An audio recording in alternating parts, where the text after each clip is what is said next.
वक्रतुंड महाकाय सूर्यकोटी समप्रभ निर्विघ्नं कुर्मे देव सर्व कार्येषु सर्वदा. भारतात कोणतंही शुभ कार्य सुरू करण्यापूर्वी सर्वप्रथम ज्यांचं स्मरण केलं जातं ते म्हणजे श्री गणेश. मग ते लग्न असो, गृहप्रवेश असो, नवीन व्यवसायाची सुरुवात असो किंवा एखाद्या लहान मुलाच्या शिक्षणाचा पहिला दिवस, प्रत्येकाच्या ओठांवर एकच नाव असतं, गणपती बाप्पा मोरया. पण एक प्रश्न पडतो, संपूर्ण भारतात हजारो गणेश मंदिरे असताना महाराष्ट्रातील हीच 8 मंदिरे इतके विशेष का मानले जातात? या यात्रेची सुरुवात मोर गावातूनच का होते आणि शेवटी पुन्हा मोर गावातच परतण्याची परंपरा का आहे? या प्रश्नाचे उत्तर केवळ इतिहासात नाही, तर पुराण कथा, लोक परंपरा आणि शतकानुशतके जपलेल्या श्रद्धेमध्ये दडलेले आहेत. नमस्कार, मी राहुल आणि तुम्ही बघत आहात डिकोड विथ राहुल. अष्टविनायक म्हणजे फक्त 8 मंदिरांचा प्रवास नाही, हा मनाचा, श्रद्धेचा आणि जीवनाकडे पाहण्याच्या दृष्टिकोनाचा प्रवास आहे. प्रत्येक मंदिर श्री गणेशाच्या एका वेगळ्या रूपाचं प्रतिनिधित्व करतं आणि प्रत्येक रूप आपल्याला एक वेगळा जीवनमंत्र देऊन जातं. अष्टविनायक यात्रेची सुरुवात होते पुणे जिल्ह्यातील कऱ्हा नदीच्या काठावर असलेल्या मोर गावात. हे स्थान प्राचीन काळापासून गाणपत्य संप्रदायाचं महत्वाचं केंद्र मानलं जातं. मंदिराची रचना, 4 प्रवेशद्वार आणि संपूर्ण परिसरात आध्यात्मिक प्रतीकांची छाप आजही दिसून येते. पुराणांनुसार राजा चक्रपाणी आणि राणी उग्रा यांना सिंधू नावाचा पुत्र झाला. बुद्धिमान असलेल्या सिंधूने सूर्यदेवाची कठोर तपश्चर्या करून आपल्या नाभीत अमृताचा कलश असलेलं वरदान मिळवून घेतलं. या वरदानामुळे तो जवळजवळ अजिंक्य झाला. सुरुवातीला त्याने त्या शक्तीचा योग्य वापर केला, पण हळूहळू अहंकार वाढत गेला. देव, ऋषी आणि सामान्य लोकांवर त्यांचे अत्याचार सुरू झाले. शेवटी सर्व देवतांनी कैलासावर जाऊन श्री गणेशांची प्रार्थना केली. तेव्हा माता पार्वतीच्या तेजातून श्री गणेशांनी मोरावर आरूढ होऊन मयुरेश्वर रूप धारण केलं. भीषण युद्ध झालं आणि योग्य क्षणी गणरायांनी सिंधूच्या नाभीवर प्रहार केला. अमृताचा कलश फुटला आणि सिंधूचा अंत झाला. ही कथा सांगते की ज्ञान, शक्ती आणि यश मिळालं तरी अहंकार आला तर पतन निश्चित आहे. म्हणूनच अष्टविनायक यात्रेची सुरुवात मयुरेश्वरापासूनच सुरू होते. मोर गावानंतरचा दुसरा टप्पा म्हणजे भीमा नदीच्या तीरावर वसलेलं सिद्धलिंग. या स्थानाला सिद्धी प्राप्तीचं स्थान मानलं जातं. पुराणानुसार मधु आणि कैटभ या असुरांचा पराभव करण्यासाठी भगवान विष्णूंनी अनेक प्रयत्न केले, पण त्यांना यश मिळत नव्हतं. तेव्हा ब्रह्मदेवांनी त्यांना प्रथम श्री गणेशाची उपासना करण्याचा सल्ला दिला. भगवान विष्णूंनी भीमा नदीच्या काठी कठोर तप केलं. गणराय प्रसन्न झाले आणि त्यांनी विष्णूंना विजयासोबत योग्य निर्णय घेण्याची बुद्धी दिली. त्यानंतर विष्णूंनी युद्धात विजय मिळवला आणि श्री गणेशांना सिद्धिविनायक म्हणून ओळखले. आजही असंख्य विद्यार्थी, उद्योजक आणि नवीन कार्य सुरू करणारे लोक इथे येऊन एकच प्रार्थना करतात, बाप्पा माझ्या प्रयत्नांना योग्य दिशा दे. या ठिकाणचा संदेश स्पष्ट आहे, केवळ परिश्रम पुरेसे नसतात, योग्य बुद्धी आणि संयम तितकाच महत्वाचा असतो. रायगड जिल्ह्यातील पाली हे अष्टविनायक यात्रेतील 3रं स्थान. या मंदिराची वैशिष्ट्य म्हणजे इथे देव स्वतः भक्ताच्या नावाने ओळखले जातात. बल्लाळ नावाचा एक लहान मुलगा गणेश भक्तीत इतका रमला होता की तो मित्रांसोबत रोज गणपतीची पूजा करायचा. गावकऱ्यांची तक्रार केल्यावर त्याच्या वडिलांनी रागाच्या भरात त्याला जंगलात झाडाला बांधलं आणि त्याची पूजा उद्ध्वस्त केली. पण बल्लाने निराश न होता फक्त एकच नाव घेतलं, गणपती बाप्पा मोरया. त्याच्या भक्तीने प्रसन्न होऊन श्री गणेश स्वतः प्रकट झाले.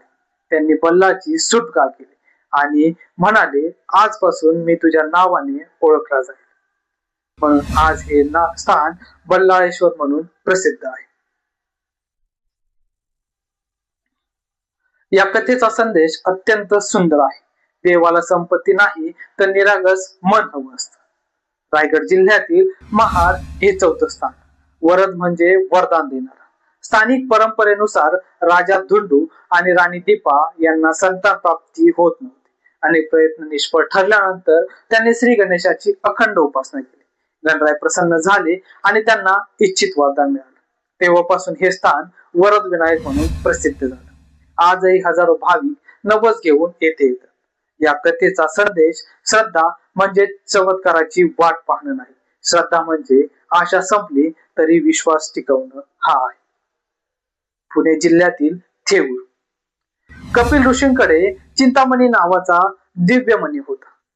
गोंड नावाच्या राजाच्या मनात त्या मणीबद्दल लोभ निर्माण झाला आणि त्याने तो फसवणुकीने स्वतःकडे घेतला. कपिल ऋषींनी सूड न घेता श्री गणेशाची प्रार्थना केली. गणरायांनी मणी परत मिळवून दिला, पण कपिल ऋषीने तो मणी स्वतःकडे न ठेवता श्री गणेशाच्या चरणी अर्पण केला. तेव्हा गणराय म्हणाले, खरा चिंतामणी दगडात नसतो, तो शांत मनात असतो. म्हणूनच या स्थानावरील गणपती चिंतामणी म्हणून प्रसिद्ध झाले. या कथेचा संदेश म्हणजे संपत्तीपेक्षा समाधान कधीही मोठं असतं. सह्याद्रीच्या डोंगरांमध्ये वसलेलं लेण्याद्री हे अष्टविनायकांमधलं पुढलं स्थान. 300हून अधिक पायऱ्या चढून भाविक या मंदिरात पोहोचतात. गिरिजात्मक म्हणजे माता पार्वतीचा पुत्र. पुराणानुसार माता पार्वतींनी इथे कठोर तप करून श्री गणेशांना पुत्र रूपात प्राप्त करून घेतलं. म्हणून या ठिकाणी गणरायाचं बालरूप पूजलं जातं. अष्टविनायकांमध्ये हे एकमेव मंदिर आहे जे प्राचीन बौद्ध लेण्यांमध्ये वसलेलं आहे. ही कथा सांगते की निरागस आणि प्रेम हीच खरी दिव्यता असते. ओझर नाव घेतलं ते आठवतं विघ्नाचा नाश करणारा गणपती. विघ्नासूर नावाचा असुर प्रत्येक शुभ कार्यात अडथळे निर्माण करायचा. देवतांनी श्री गणेशाची प्रार्थना केली. गणरायांनी त्याचा पराभव केला, पण त्याला मारण्याऐवजी एक अट घातली, जिथे माझी पूजा होईल तिथे तू कधीही विघ्न आणणार नाहीस. विघ्नासुराने ती अट मान्य केली, म्हणून गणराय विघ्नेश्वर म्हणून प्रसिद्ध झाले. या कथेतून आपल्याला असा संदेश मिळतो की सर्वात मोठे विघ्न बाहेर नसतात, ते आपल्या मनातील भीती, आळस आणि नकारात्मक विचार हेच असतात. अष्टविनायक यात्रेचं शेवटचं स्थान म्हणजे रांजणगाव. त्रिपुरासुराचा अंत करण्यासाठी भगवान शंकर युद्धाला निघाले, पण त्याआधी त्यांनी सर्वप्रथम श्री गणेशाचं स्मरण केलं. गणरायांनी महागणपती रूप धारण करून त्यांना विजयाचा आशीर्वाद दिला. योग्य क्षणी भगवान शंकरांनी त्रिपुरासुराचा पराभव केला. या स्मृतीत हे स्थान महागणपती म्हणून ओळखलं जातं. ही कथा शिकवते की सामर्थ्य कितीही मोठं असलं तरी त्याला नम्रतेची साथ आवश्यक असते. अष्टविनायक यात्रा पूर्ण झाल्यानंतर भाविक पुन्हा मोर गावात परततात, कारण जिथून प्रवास सुरू झाला तिथे कृतज्ञतेने परतावं हीच या यात्रेची खरी पूर्णता मानली जाते.